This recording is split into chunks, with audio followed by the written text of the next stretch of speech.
Today, we're going to talk about probate and talk about the process itself, discuss what probate is, give you all some information about how probate works, and we really want to talk about the impact of this COVID-19 and what we're seeing when we're having to deal with the probate process currently, and how we make, or what recommendations we're making to clients to help really avoid this in the future in terms of the impact of a disaster like this, of a natural occurrence, or any other kind of incident that may disrupt the courts in kind of the unprecedented way that they have currently. So I'm going to go ahead and begin today, and then Phil's going to jump in to talk about the specifics of probate. But one of the first things that we hear all the time from our clients is a surprise that I have a will. So doesn't that avoid the whole probate process? The fact that I have a will in place, doesn't that take care of this issue and concern about probate? So I want to start first of all talking about what wills are, because absolutely we do recommend that all clients have a will in place, and talk about how wills work. So one of the most important things to remember about wills, think of them as an instruction sheet. They tell us what to do with assets that you may own in your own name. So if you own an asset with someone else, typically that asset will pass to that joint owner upon your death. Or if you have an asset like a life insurance policy or a retirement plan that has a named beneficiary, that asset will pass to that named beneficiary and not be affected at all by your will and not have to go through the probate process. So when we're talking about wills, we're talking about assets that are just in your name that do not have any kind of joint owner or any kind of beneficial designation on them. So first thing about wills is, remember, they only take effect upon your death. So while you're alive, you have control over those assets. You can do whatever you choose to do with them. Your will not help if you become incompetent or incapacitated in terms of directing how you want your assets to pass. It's only effective upon death. Wills have formalities around them. They have to be signed here in Massachusetts in the presence of 2 witnesses. And typically they are notarized as well in order to become what we call self-proving. And so that means that when they are presented to the court, the document actually shows who the witnesses were that watched you sign, that they are signing and saying you are competent at the time that you did the signing, and that there was a notary who was saying that everyone was doing this of their own free will. And it means that during the probate proceedings, we don't have to bring those witnesses into court in order to prove that they were there at the time of the signing of the will, which I'm sure you can understand can become very cumbersome if a will is 20, 30 years old. So we do have formalities in Massachusetts, and each state has its own formalities about how a will becomes effective in terms of signing. So if you move from another state to Massachusetts, or from Massachusetts to another state, you really should have your will reviewed to make sure that it complies with all of the requirements for the state that you're living in. Wills always go through probate. So if you have a will, and when you die, there are assets that are in your own name, probate will be required. And Phil's going to talk more about probate and what's involved in terms of the probate process. He's also going to touch on some of the other issues, that there could be delays in inheritance to the people who you have given assets to through your will. And he's also going to talk a little bit about the fact that the will does potentially open up your estate to family arguments.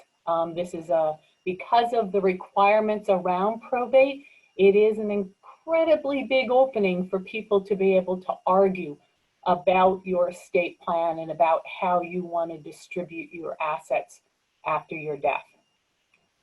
One thing to know, if you don't have a will and you pass away without having given us the instructions about how to distribute your assets, then you will have died what we call intestate.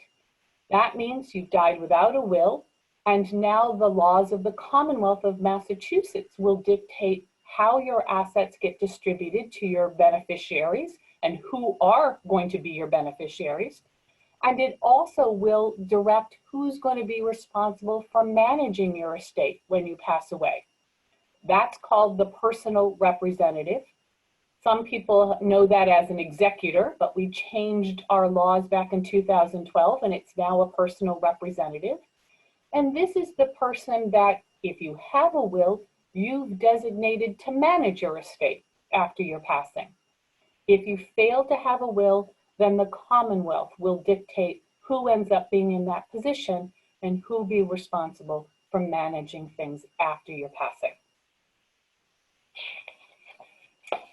Phil?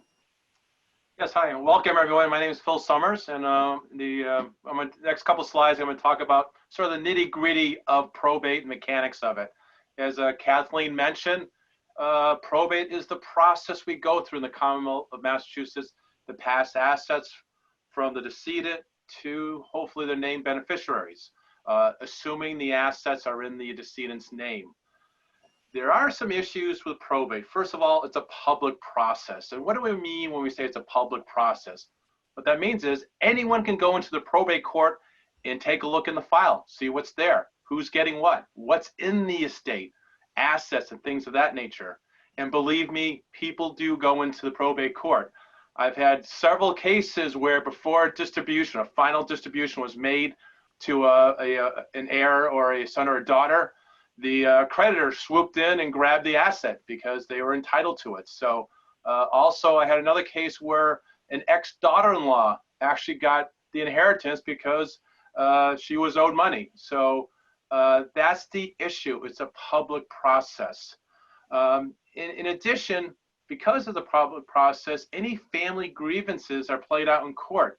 And would a decedent want that to happen? It's really kind of troubling. Sometimes, you know, past issues or family slights are played out in a probate court. And obviously it can be very expensive, time consuming. Typical probate could last a year to 18 months. In Massachusetts, a probate case must be kept open for 1 year to allow creditors to make a claim against the estate. So it's not a quick process. So think of that if you have, you know, family members that need the money sooner than later. They're waiting months, potentially years, if there's any issues or disagreement to get the assets. Kathy, I think let's go to the next slide. That'd be great. Right, absolutely. And one of the things, Phil, that you talked about was the creditors. Really an interesting thing these days is that in years past, creditors, when someone passed away, creditors would send a bill to their old address, and the mail would then be rejected or returned, and there would be a delay in terms of the creditor even being notified. So MasterCard, Visa would send out their last bill, and they would take several weeks, if not months, to get notified that the person had passed away. In today's day and age, because the probate proceedings are actually part of the court record, which can be searched online, creditors are becoming much more aggressive in terms of determining when someone has passed away, and they can go online, see if someone has been, a probate has been started, and who the personal representative is, so they can begin to get the collection process started much quicker. All right, I thought I'd talk a little bit about the actual probate process and how it works. As we mentioned before, it's the process of distributing someone's assets. And there's really three types of, I guess, mechanisms or paths you can go down in a probate filing. The first is called a voluntary. So this is intended for a small estate under $25,000. There's no property, no real estate. It does limit the authority of the personal representative, but the idea is for these small estates to have a quick administration, distribute the assets without too much fuss. The other two types of probate are called informal and formal. So an informal is for obviously for estates that are larger than $25,000 and there's no real estate. And the final thing about an informal probate is that there's really, you don't anticipate any family disagreement or issues. It's really meant for families that are supposed to be smooth running, and that can be a somewhat smooth administration. The process is still the same as the formal, very similar, but the idea is to hopefully get the administration done fairly efficiently would probably be the best way to characterize it. The last type, the third type, is called the formal probate process. This is, first of all, if you have real estate, because you want to make sure you have good title. So any estate that has real estate, you really got to go through a formal probate. And then also a secondary, if you anticipate there could be some objections to either maybe the personal representative being named or how they may administer the estate, you really want to go through a formal probate, because in a formal probate, the heirs are really determined by the court. They look at, in terms of your filings, you got to disclose all the heirs. So the court will admit the will and also determine the heirs per the filings. So in a formal probate is a very more cumbersome process, but it's much more determinative.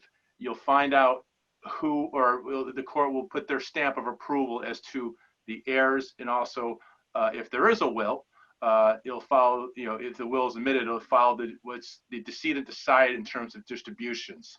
So those kind of the three types of probate. But I thought I'd kind of walk you through a typical probate case and how it would kind of play out. It always starts with a petition for probate. And that's where you ask in the court to admit a will. If you have it, you have to submit the will with it, along with the death certificate of the decedent. So the court will review the petition, and in petition, you always name who you're proposing as the personal representative to administer the estate. Now, typically that person is named in the will, but that's, if there's not a will, obviously you've passed away in intestate, there'll be a proposed personal representative. Kathleen, you had mentioned something? I did. I apologize, Phil. One of the things, and I think you can speak to this, we've had delays in the probate proceedings when a death certificate has been delayed for some reason. So someone passes away and there is a question about the cause of death. We've had a recent case in which that caused a delay for about a 60-day period that we couldn't even start the process until it was released, correct? Yeah, I recently had a case where the person sadly passed away in her home and no one noticed her for a couple months. So unfortunately, the body was so badly decomposed, they couldn't officially identify it. It delayed the probate for several months. Other instances where it could delay it if the cause of death is unknown, or in other situations, this is typically on coastal situations where lost at sea, they don't have the actual remains. So a death certificate is critical to the process. If you're lacking one, you can still work around it, but it is going to delay the process if you don't have an official death certificate. So once you file a petition, now you're waiting for the court to issue what's called a citation. A citation notifies the world of the person's passing. It's also sent to all the heirs. So, important note, if you decide to cut out a child or an heir in terms of your estate, they still will be notified through the probate process. They may not receive an inheritance, but they still are required to be notified because they do have certain rights in a probate to make an objection. So once the citation is issued, it's actually published in the newspaper. You've probably seen in the newspapers when you look at legal notices. These are the annoying notices that us lawyers put in the newspapers to notify the world of someone's passing. And they have a statutory period of time to make an objection to the appointment of the personal representative. Assuming there's no objection, a personal representative is appointed. And that's kind of a magical milestone in a probate case, because now that person has the legal authority to take actions. to pay all legitimate expenses of the estate, to marshal the assets, and to finally make distributions of the assets to the intended beneficiaries. Typically, that would take 9 to 12 weeks from the moment you file the petition to the appointment of the PR. But that was in pre-COVID times. It has certainly, the process has been delayed. I'll talk a little bit about more of that in a second, what the impact of the COVID crisis has been. But in good times, it was 9 to 12 weeks just to get somebody appointed. So think of that in avoiding probate. If you have a minor child or a person dependent on using estate assets, they can't touch them until someone is appointed. Once a person is named, as I mentioned, they have certain duties and responsibilities. And first of all, is paying all legitimate estate assets. But they have to keep the estate open for 1 full year for creditors to make a claim. And after that period, then they can make a final distribution. If there's sufficient assets in the estate, a personal representative may elect to make a partial distribution, but all depends on what's in the estate and what assets are available for to ensure not only all legitimate expenses, but potentially any estate taxes. In Massachusetts, estate taxes start at $1 million for an estate, and that's a total estate, property, life insurance, all that's kind of included when you calculate the estate tax. So after a year, then the personal representative can file what's called a first and final accounting to the court, going through all the receipts, all the expenses, and make a proposed distribution. If there's a will, it'll follow what's in the will. If there's no will, then distributions will be made according to the laws of the Commonwealth of Massachusetts. And don't assume your spouse will get all your assets. There could be some carved out by the intestate laws for your children and or parents. So it all depends on the case. So don't make the assumption that, well, I don't need a will or a trust because if I die, it all automatically go to my spouse. That is not a true statement. So Kathleen, do you want to add anything? Did I miss anything? So one of the things I wanted to ask you about, Phil, or to have you talk about, we talked about the fact that people can object in these proceedings. And some of the typical reasons that we see people object would be something to the effect of someone was under undue influence when they wrote their will, and how that may affect the probate proceedings, or that that someone was not competent at the time that they wrote and signed their will. And so these are the things that we often see come up when someone is looking to object to a proceeding, correct? Yes, and there's other bases where you can object to the probate proceeding. Perhaps the will wasn't properly executed with the right formalities, 2 witnesses and a notary. So there's a number of different areas that you could object. Maybe you object to the PR being appointed. Maybe that person has a felony conviction. I'm just making things up. But I've seen many causes of action in order to object to the appointment of a PR or decisions a PR makes. Again, remember, it's a very public process. Everything is scrutinized in terms of the actions of a PR, but also certainly with a probate, there's many avenues to object, delay, and what I call obfuscate the process. So that's a good point, Kathleen. It's right. Unfortunately, when we give time estimate, people always ask, when do I get my money? When do I get money?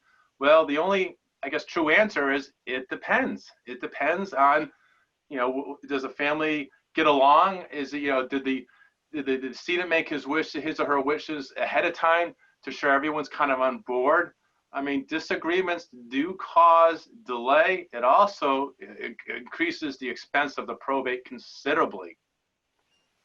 Right, and we've seen many cases in which there unfortunately have been underlying simmering issues, let's say, between family members, siblings who may have long-standing rivalry, and now a parent has passed away with a will, and one of the siblings is appointed as a personal representative to manage things, and the other sibling is just not happy. They're not happy that they're not the one in control. They're not happy because they don't like the things that the person is doing.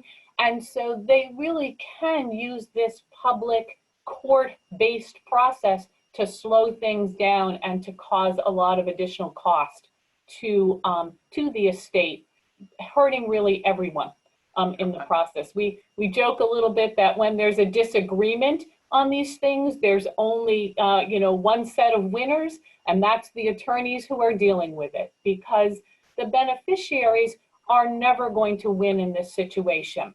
They're always going to either be out more money because it's cost more, or quite frankly, it can really do a lot to harm family harmony and to harm relationships. And so these are things that we always hate to see, but that they do occur when we have this court-based probate process happening.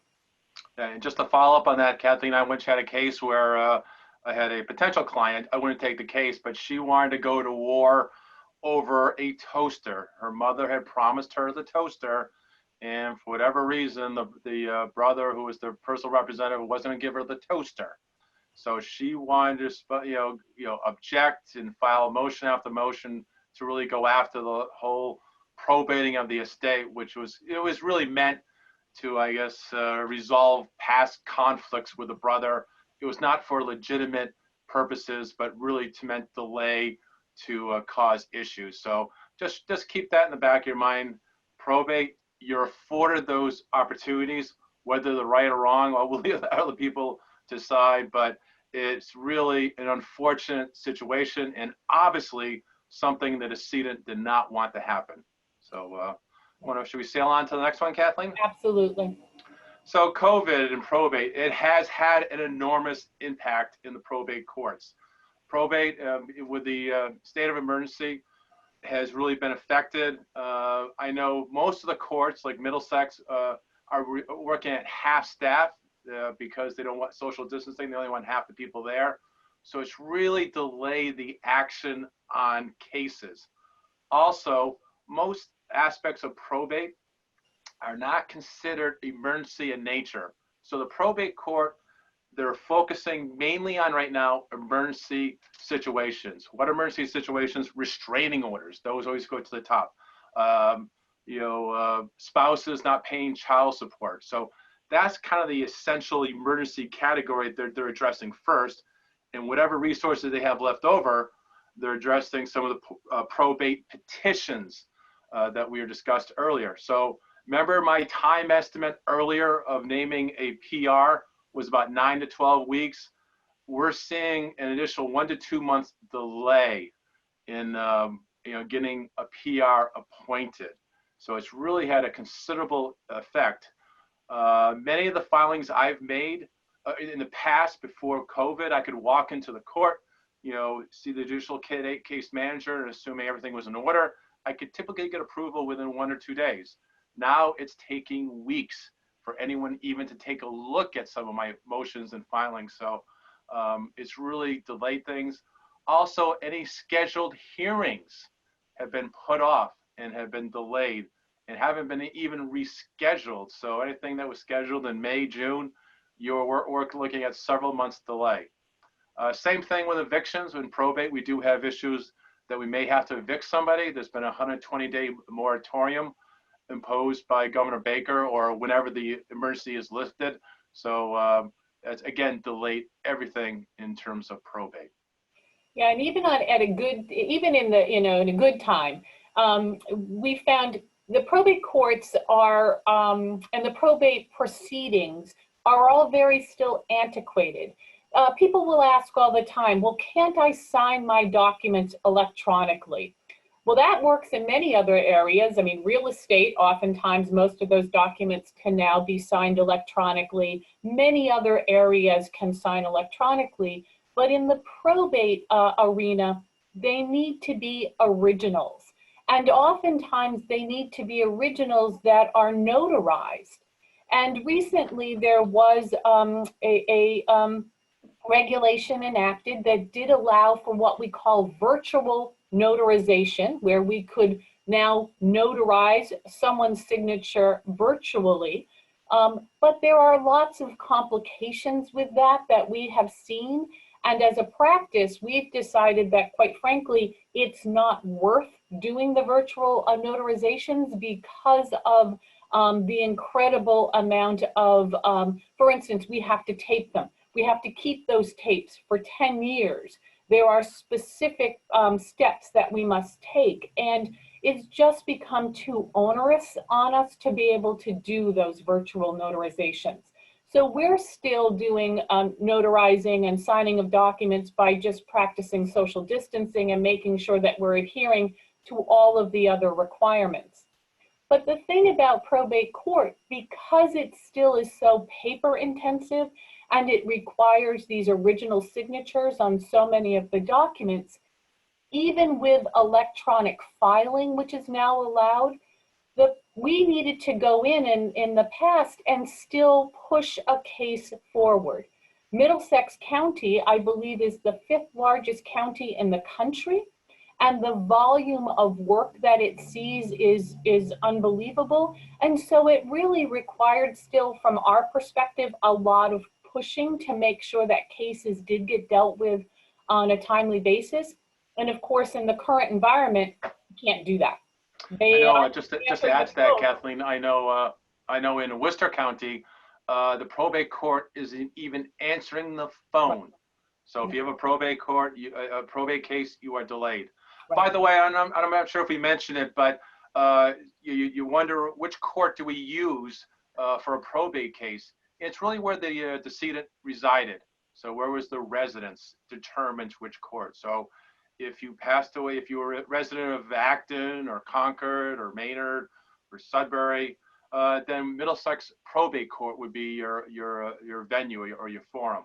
If you lived in the central part of the state, it would be Worcester, or down the South Shore, typically Norfolk or Suffolk for Boston. So it really depends where you were a resident, and that's where the probate case would be filed. And one other thing we didn't talk about either is if you own property in 2 different states. So let's say you're a resident here of Massachusetts when you pass away, but you had a vacation home in New Hampshire.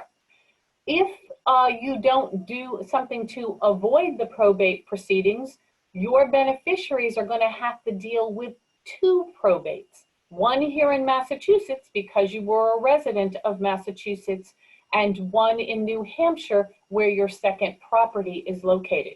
So that's something else to think about when you are dealing with probate. Or trying to avoid it. Or trying to avoid it, exactly. So that brings me to the next slide, talking about avoiding probate. So going back to that first slide that said, if I have a will, that will avoid probate, right?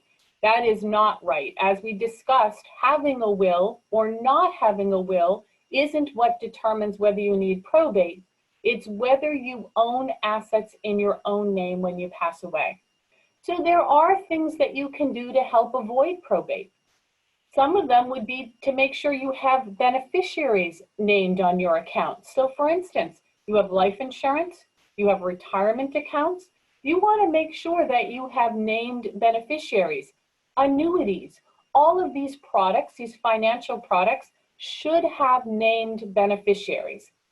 Now, there may be some complications around that. Let's say you have minor children or grandchildren. I'll talk a little bit about what you can do in that circumstance, but making sure that you have beneficiaries listed when appropriate is absolutely one way to help make sure that that particular asset doesn't go through probate and that it gets directed to who you want it to go to. There's also what we call a transfer on death. It also can be called a payable on death, or TOD, POD. This is a designation that's often used with your bank, with your financial institution, on something like a checking account or savings account. So in this particular incident, or incidents, when you use a TOD or POD, it means that after your death, you are directing that account to that person or people. And a lot of times the financial institutions will have a limit on how many people you're allowed to put on. So the advantage of that is that that account will go directly to that person or people at your passing. But a couple of things to remember. Number one, that person will have no ability to be able to get at your account if you're still alive, but for some reason you're incompetent or incapacitated. And sometimes what I see is I'll have clients come in and say, well, I have 3 children, but I'm going to go ahead and leave everything to my first child, Johnny, because I know he'll do what's right and make sure that my other children are taken care of. Well, remember, first of all, legally, he has no obligation to give any of those assets to anyone else. If he's the named beneficiary, then he's the one who's going to get the asset, and he may or may not follow your wishes after you've passed away and make sure that his siblings are taken care of. Another way to make sure that you avoid probate with an asset is to have a joint owner. This is where you actually name someone to own the asset with you. So let's talk about a bank account. You put your daughter Susan's name on the bank account, and she now can write checks while you're alive because she owns that bank account. It's just like you, she has full use and control of it. And so she'd be able to help you out taking care of paying bills even while you're alive. And after you've passed away, she would now become the sole owner of the account. But some of the downsides of that, again, after you've passed away, she's going to be the only owner, and she has no legal obligation to share that with anyone else. And while you're alive, she has full access to that account, and hopefully she wouldn't do this, but she could theoretically take all of the assets out of the account, and she as an owner would have the right to do it. So it's not necessarily the best way to own an asset because of those other concerns. And then I want to talk to everybody about trusts. So trusts are probably one of the best vehicles that we have to help avoid probate. And there are a million kinds of trusts out there, but there are 2 main categories of trusts: revocable or revocable living trusts, and irrevocable or irrevocable trusts. And I'm going to just talk about these in general for you. So revocable trusts are probably the most common trusts that we see. And really, it's an excellent tool to help you avoid the whole probate proceeding. What you do is you put this trust in place while you're alive. You are the trustee, so you control it. You're the one who gets to make all the decisions about the trust. You're also the beneficiary of that trust while you're alive. And so you are the one who benefits from any of the assets in the trust. It is revocable, which means that you can change the terms of the trust at any time. Let's say you've decided to leave everything to your children in equal shares originally, but then one of your children has grandchildren and you want to give either that child a little bit more or you want to provide for your grandchildren. You can do all kinds of things with your trust. You can provide for charities in your trust if you wanted to. You can make sure that certain beneficiaries don't receive anything from the trust. So for instance, your son gets married and that marriage is not a really strong one. You're worried about your daughter-in-law and you decide you're not going to provide for her in any way. Or the opposite happens. Son gets married and you have a wonderful relationship with your daughter-in-law and you want to provide for her. Your trust can be amended and changed as your family situation changes, as your needs and desires change to reflect those. But you are the controller, you are the beneficiary. So then what happens is, in the trust, you name someone to be a successor trustee to step up if you become incompetent or upon your death. And that successor trustee can immediately access all of the assets in the trust and do whatever it is you've instructed them to do within the trust document. They don't have to wait for the courts. There isn't a delay. They're immediately able to step forward. So there's a real advantage to the fact that the administration of your estate can occur quickly and no time delay. you're able to outline what you want to have done, and that successor trustee will follow that. Also, again, it's easily amendable by you, and you have the full control of the assets. But one really important thing you have to remember about revocable trusts is that you have to make sure you put your assets in that trust while you're alive, because if you forget to put an asset in, we can cover it with your will, but now you have to go through probate to get the asset into the trust, and that's one of the big things we're trying to avoid. Phil, anything else about revocable trusts? You know, there's a nice tool to give you obviously control, but also certainly avoiding probate. But some of the concerns that you mentioned, Kathleen, about if you have a daughter-in-law or son-in-law that you aren't particularly excited about, or you don't think the marriage may last, you don't want them to get half your son or daughter's inheritance. Also, we've seen situations where we may have a son or daughter that maybe not have credit worthiness, or they can't manage money very well. So we can put it in a trust. It's for their benefit, but now you have a gatekeeper, someone to kind of manage the money, obviously for the benefit of your child, but to ensure it's not used inappropriately. Also, if they have credit issues, it's a way to protect your son or daughter from having that money taken from them. So another benefit to a trust, a revocable trust. Absolutely, absolutely. There's lots. Again, I think the thing to take away about revocable trusts is that they are things that we can use to really reflect what's happening in your life and your family, and reflect your concerns in a very nice way to make sure that the things that you're worried about get addressed and can be managed in a way that you're comfortable with. Now, one thing about revocable trust to remember is, because you are the controller of it and because you are the beneficiary of it, it doesn't protect assets. So when we're thinking about things like paying for long-term care needs, assets in a revocable trust are exposed to those expenses. Or if a creditor comes after you, this type of trust is completely exposed and provides no protection. So let me now talk about the protection type of trust, and that's called an irrevocable trust or irrevocable trust. I like to think about these trusts like a steel box. The purpose of the trust is to protect whatever you put in that steel box. So let's say you have a vacation home down on the Cape and you decide you want to protect its value for your children. We can set up an irrevocable trust, and we put that vacation home in the trust. We also could put money in that trust. So if you don't have a vacation home, but you say, you know what, I have $100,000 in cash that I want to make sure is going to go to my children, we can put it into that steel box. The steel box is now closed up because this is an irrevocable situation. So once you do that, it is no longer something that you can decide to bring back and have come back to you. You'll set it up for the benefit, let's say, of your children in this example, and you can make one of them the trustee, the one who's going to control the assets. And after your passing, those assets will go to your children.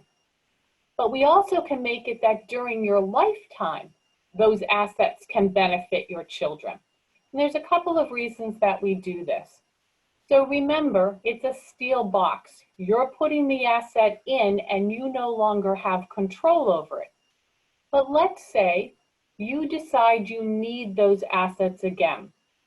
Because one of the things that happens when we set up an irrevocable trust is we cause a 5-year look back. So if you needed something like long-term care and you needed it within 5 years of setting up the trust and funding that trust, you're going to be penalized and the state will not help to pay for your care. And so we like to put kind of a back door into these kinds of trusts, because you cannot benefit from the trust. You cannot control it. You cannot be a beneficiary of the trust. But because your children can be a beneficiary in this example, they would be able to take the money out of the trust. And then if in the goodness of their hearts, they're willing to give you that money back again, they then can make sure that you can get monies and use those for your benefit. But as you heard me say, they have to be willing to do that with you. They are the beneficiaries. They're the ones who can get the money, and they have to be willing to give it back.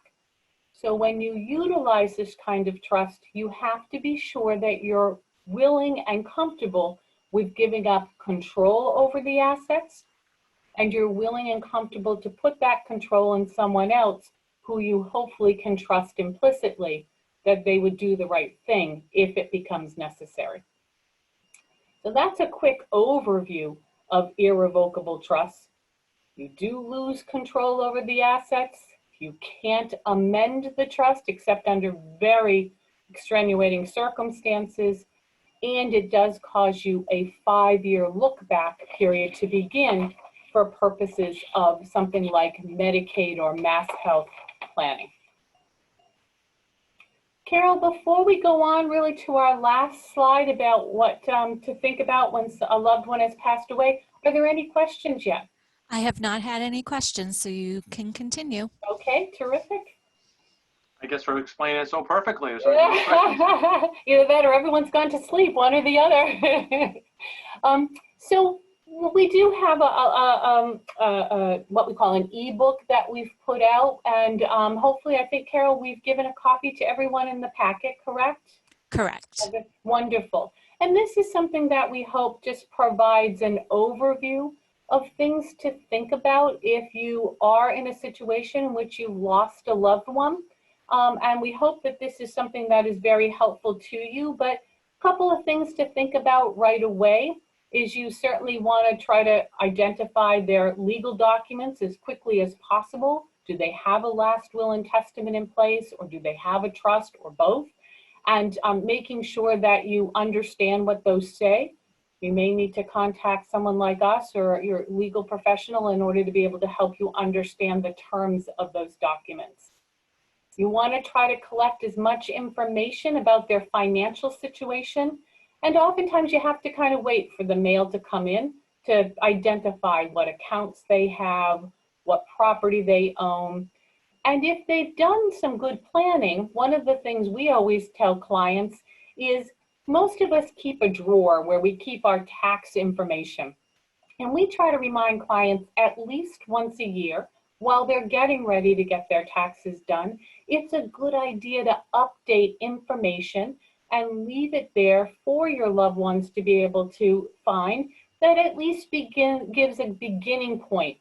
Maybe the name of the financial institutions where you bank normally or where your assets are held.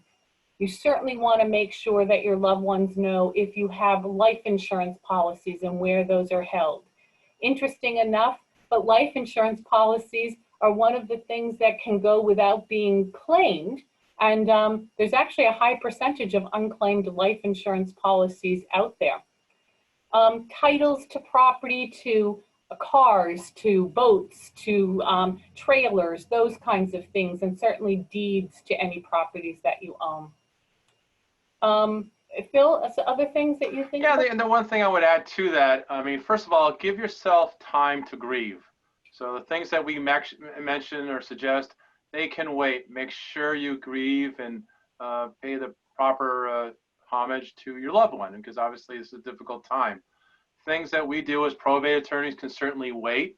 There's nothing that's time dependent you have to do immediately. It's really more that you want to get the process started because you'll need those resources to take care of your family. But first of all, grieving is the most important thing. In this ebook, we give you a lot of different ideas, things you should consider. Also, we put a kind of chronological order with the first week or so, the first month. We try to lay it out, things you should think about moving forward. So it's more of a guide to help you through this process, but make sure you grieve, because that is an important component to all this. Sometimes I guess we don't pay enough due course to. This is true, very true. One of the other things too, from a practical standpoint, to remind everybody is digital assets that now many of us now have access to things like bank accounts and investment accounts, Facebook page, maybe they have a Twitter account, those kinds of things, all of the stores that people now have accounts with. You do want to try to identify as much of that as you can so that you can understand where some exposure may be from fraud. Because one of the things that we have seen an uptake in over the years is that when a loved one passes away, there's a lot of kind of public notification of that. And unfortunately, there are some unscrupulous people out there who will take advantage of that occurrence and be able to try to find ways to access information about the person and possibly access their financial holdings as well. So, any questions that people have? So far, there still hasn't been anything. I think that Phil's right. You guys did such a good job of explaining it all. Nobody has any questions. So let's give folks a minute if they want to type something in with a question. Let's see, I have one here. What is the average cost of probate? That's a tough one because it really depends on the amount of assets. And again, as we talked about, if there's any kind of issue among family members, etc. But typically we see the average estate for a smaller estate somewhere around maybe around $4,000 to $6,500 is the total cost. And that includes both the attorney's time and the filing fees with the courts, because the courts do have pretty significant filing fees that are required. And if there's any contentiousness in the probate, that's where the costs exponentially increase. I've had cases approaching 6 figures because of disputes and objections and this and that. So it really depends, and this is an even more important reason why to plan ahead to avoid any problems. Excellent. There's a couple more questions coming in. Does my personal rep have to contact the original attorney or anyone he or she wishes? Well, the one thing you do need is to get the will. So if the original attorney is holding the will, they have an obligation to provide it to you. They can't hold on to it. But other than getting the original will, it's really not necessary to contact the original attorney. We'd always love to work with families that we're working with, but Phil's absolutely right. You have no obligation to continue with that attorney. Okay.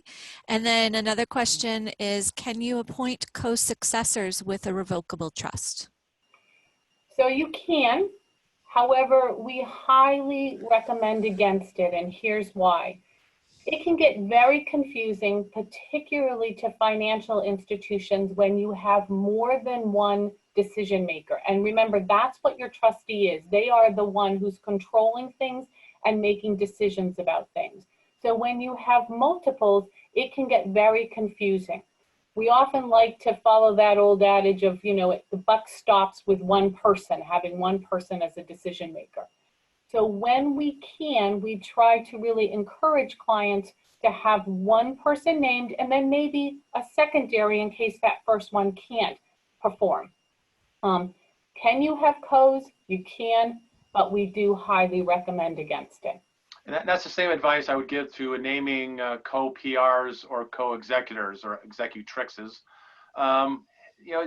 That's where that leads to conflict. We also sometimes find clients, they want to offend their 2 children so they can do co-PRs. It's difficult because now you have 2 people acting. Do they agree with all the actions each one makes? What happens if one person takes on a course that the other one just disagrees with? That's separate and apart from all the signings and the administrative issues. That's where the costs go up. So when the early question was, how much does it cost? Well, it depends. Co-PRs could increase the cost, and more importantly, the aggravation and the smooth running of the estate could be, challenged. Very good. I do have another one. Another question. Once you establish an irrevocable trust, can you add assets? So you can always add assets to a trust. However, one of the things that you need to think about for an irrevocable trust is that every time you add an asset, you are potentially resetting that 5-year look back period. And so with irrevocable trusts, we do try to fund them as fully as possible from the beginning, so we don't end up resetting that clock. Revocable trusts, you can add assets whenever you want, but irrevocable, we have to be careful about. Very good. And that looks like it's the end of the questions. Do you, Phil or Kathleen, have any more things you No, I want just to add? thank everyone for attending. Hopefully you find these webinars of value. We certainly do, because we hear from you, but we're here as a resource. So questions, concerns, let us know. And also, as Carol mentioned, any future topics, because we want to make sure we're providing useful content in topics that you find interesting. So thank you for attending our webinar. Yeah, absolutely. Thank you everyone for attending, and be well. Be safe, Thank you. everyone. Yes, have a healthy day. Take care. Bye. Thank you. Thank you.